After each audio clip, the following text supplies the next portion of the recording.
Welcome back. Well, this week marks the 6th year of Financial Planning Week in Canada, which aims to raise awareness of the importance of financial planning to the financial well-being of Canadians. Orlando Lopez is a financial planner at TD Wealth. He joins me tonight with some specific tips as well as talk about the importance of plans. It's so nice to have you here. My pleasure. Thanks for having me. Let's talk a bit about, it's one that someone told me once, and I love this, because everyone who watches often thinks about, the importance of stock picks. And a stock pick is not a financial plan. Yeah. It's really not. So why is a financial plan important? Well, first you have to start with what is a financial plan. And essentially a financial plan is a roadmap, right? So it's a roadmap along life's journey. Yeah. And that sort of helps you to sort of navigate how do you get from where you currently are to where you want to be, and the different pit stops along the way. Yeah. So that 5-year, that 10-year, that 15-year mark. You know what's funny? Some people might just say, you know what, I just need to save. I'm just going to save for the future and that's fine. Why is that not a plan? Well, things have changed over the last few decades. So essentially, the simplicity that was sort of, involved a few years ago, so 3 decades ago, essentially the plan would be get a job in your 20s that has a pretty good defined benefit pension plan, work there for 30 years, and then enjoy the fruits of your labor. Yeah, that doesn't happen. But things have changed. There's much fewer and fewer defined benefit pension plans in the private and the public sector. So a lot more onus on the individual, and that creates a lot more complexity.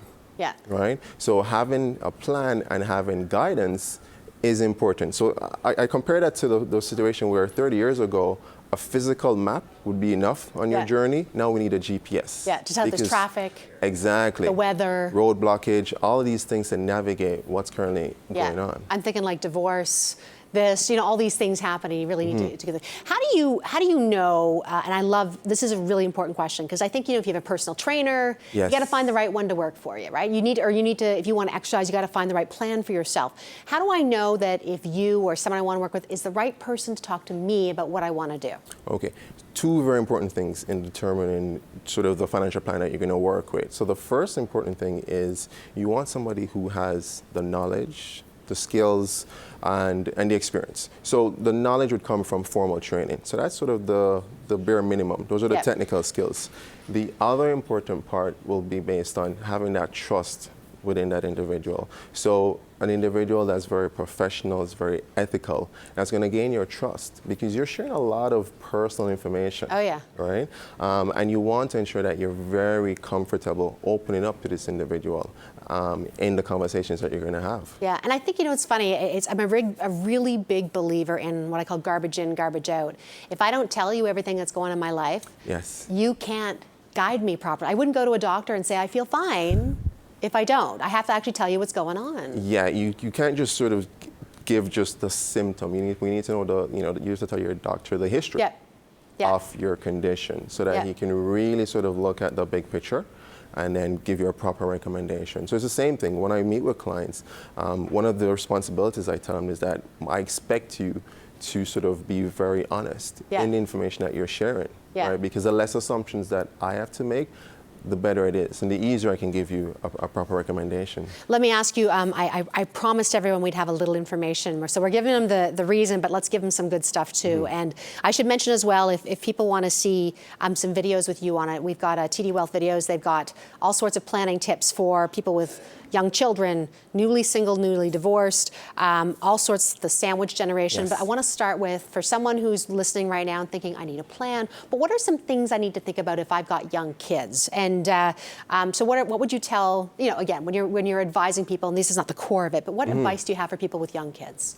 So individuals with young kids, I would sort of definitely focus on, the long-term future in terms of, tuition costs are very high. So you need to plan for that piece because the bare minimum to enter the job market these days is to have a degree.